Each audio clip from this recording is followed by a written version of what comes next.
Hi అండి, గోంగూర chicken curry అలా prepare చేసుకోవాలి నేనైతే చూపిస్తున్నాను. చాలా టేస్టీగా ఉంటుంది, చాలా డిఫరెంట్గా ఉంటుంది. ఫస్ట్ అయితే ప్యాన్ హీట్ చేసుకొని 2 టేబుల్ స్పూన్ ఆయిల్ వేసుకోవాలి. ఆయిల్ హీట్ అయిన తర్వాత కొంచెం జీరా యాడ్ చేసి, కొంచెం పచ్చిమిరపకాయలు యాడ్ చేసి కొంచెం ఫ్రై చేసుకోవాలి. ఇవి ఫ్రై అవుతుండగానే ఆనియన్ కట్ చేసుకొని వేసుకొని అవి కూడా ఫ్రై చేసుకోవాలి.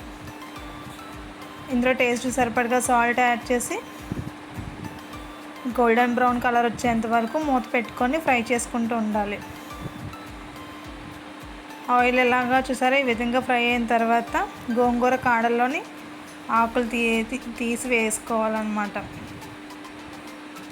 మనకి గోంగూర వేసేటప్పుడు ఎక్కువ కనిపించినా ఫ్రై అయ్యేటప్పటికి చాలా దగ్గరికి వచ్చేస్తుంది కాబట్టి కొంచెం ఎక్కువగానే వేసుకుంటే ఫ్లేవర్ అని మనకు తెలుస్తుంది.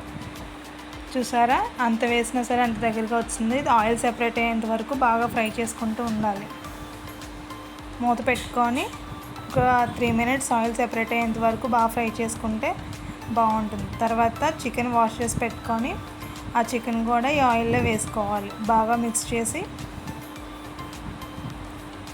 చూసారా, ఈ విధంగా మిక్స్ చేసి మూత పెట్టుకొని ఒక 15 మినిట్స్ లో ఫ్లేమ్లో బాగా ఫ్రై చేసుకోవాలి. ఈ విధంగా ఫ్రై అయిన తర్వాత టేస్ట్ సరిపడగా సాల్ట్ ఆల్రెడీ యాడ్ చేసాం కాబట్టి 1 టేబుల్ స్పూన్ కారం, 1/2 table spoon garam masala, 1/2 table spoon chicken masala, కొంచెం అల్లం వెల్లుల్లి పేస్ట్ వేసుకొని బాగా మిక్స్ చేసుకొని మళ్ళీ ఆయిల్ సెపరేట్ అయ్యేంత వరకు చికెన్ బాగా ఫ్రై చేసుకోవాలి. మూత పెట్టుకొని ఒక 5 మినిట్స్ లో ఫ్లేమ్లో ఫ్రై చేసుకోవాలి. ఈ విధంగా ఫ్రై అయిన తర్వాత ఒక గ్లాస్ వాటర్ యాడ్ చేయాలి.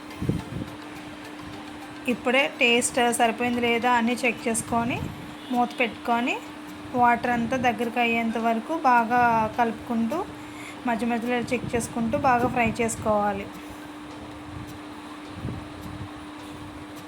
చూసారా ఎంత బాగా ఫ్రై అయిందో, చాలా టేస్టీగా ఉంటుంది. ట్రై